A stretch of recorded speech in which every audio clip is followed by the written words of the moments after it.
Secret Wars #8, Amazing 252, and now a Venom block party. How the world of comics has changed. We are here live on Melrose, experiencing the pinnacle of comicdom. It's crazy. With Todd McFarlane in the mind of Todd McFarlane, what is it like being at an event that literally sprang from your own mind years ago? Flattering, right? Sort of cool.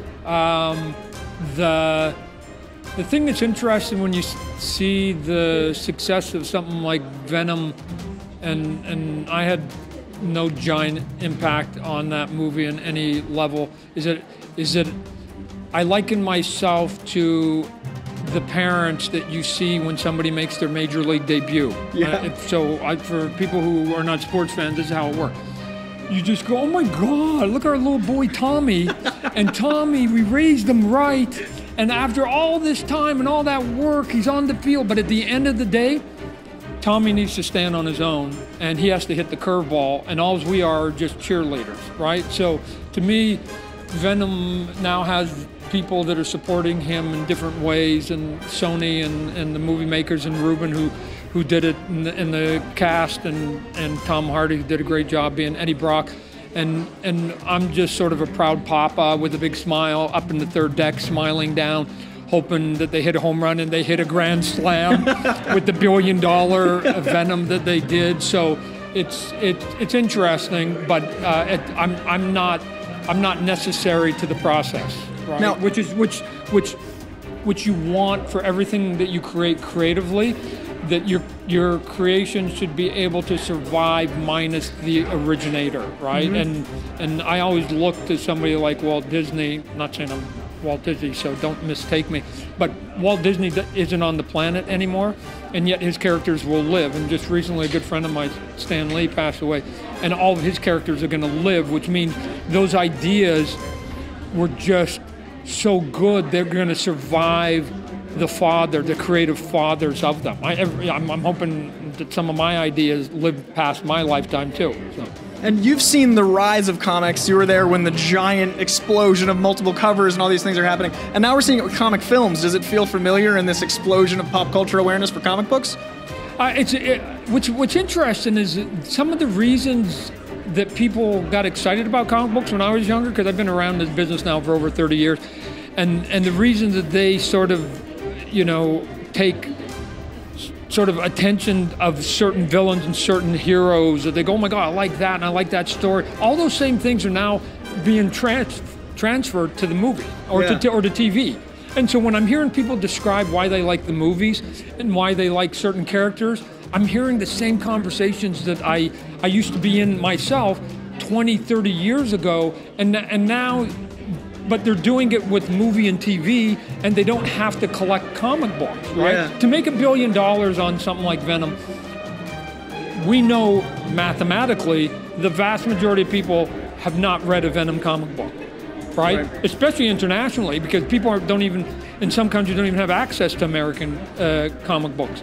So you just go, they're just going to what's on the screen, and to them, that's what their vantage point is, and then they're reacting from that vantage point. And all the history that led up to it, that's for geeks like you and I to have these big panels and discussions. It's not necessary again, right? Just like I'm not necessary to the process, then the 30-year history, to some extent, isn't overly necessary.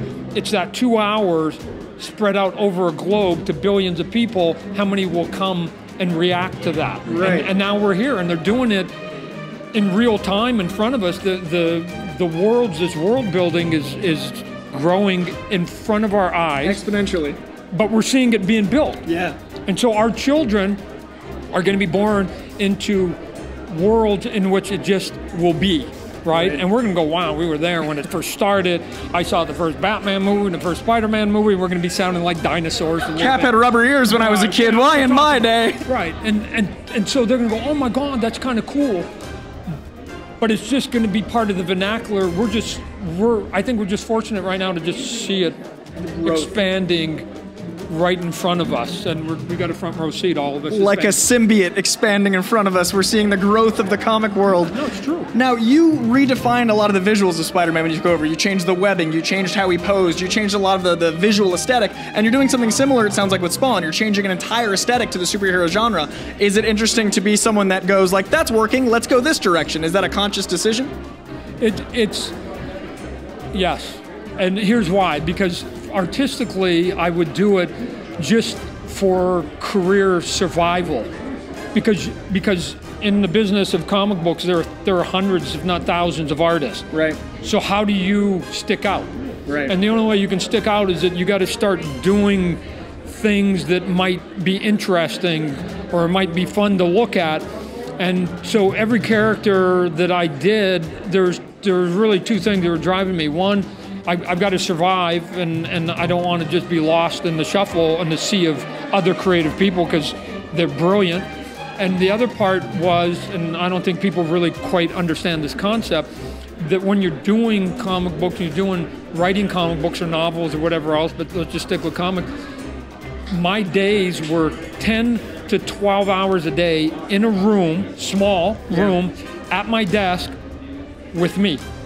And so there's no outside influence. It's just you at a desk. Yeah. And so the number one rule, at least for me, I don't know how others do it, was I want to draw fun. I want to draw stuff that's cool. Yeah. So then you channel your inner 10-year-old and you go, oh my God, that would be cool. And if I'm drawing the Hulk, I'm going, what would be fun to draw? And he'd be big and he crushes things. And if I'm doing Spider-Man, I go, oh, I want him to do it, flip around like he's a bug. And if he's Batman, I want to have the big giant cape. And everything I was doing was just what's going to get me through the deadline. And is it fun to draw? And then I cross my fingers and hope that the readers would basically respond to it. Right. And if that works, then you also then start creating a style, and then the style helps your career. And so I'm not trying to say, oh, that's wrong or that's bad. I'm just trying to say, I've seen that look.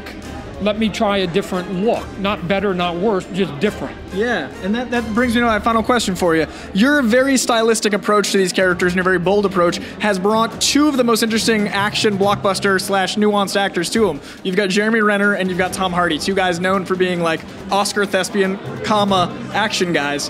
Do you think it's a coincidence that these characters' multi-dynamic personality brought these crazy multi-dynamic actors? People say a lot of nice things about my career, and I appreciate it, but I think that if you just create interesting ideas, then they're just naturally gonna draw people's curiosity. If you have kids and your kids love that, then they'll talk. Your kids can talk They you can into be the something. lawyer and Right. they're like, So Tom Hardy has a kid and liked Venom, so he's like, yeah, I'm gonna go do Venom. He's gonna be the coolest dad, right?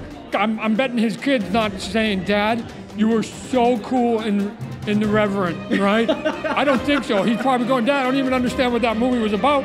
How come you didn't get to wrestle the bear? And how come you were so dirty? But that Venom, you're kind of cool. And guess what? Everybody on the block thinks you're cool right now, right? I mean, he's You're like the coolest looking character right away, Dad. He's the coolest dad on his block. Yeah, right? easy. That's fun. That's fun stuff. Yeah, well, I'm insane that this has become from all the brain. It's incredible. Congratulations on all this madness and Image. Venom comes out on Tuesday the 18th. It's got tons of special features. You can see all of this and more. Check it out. Pick it up.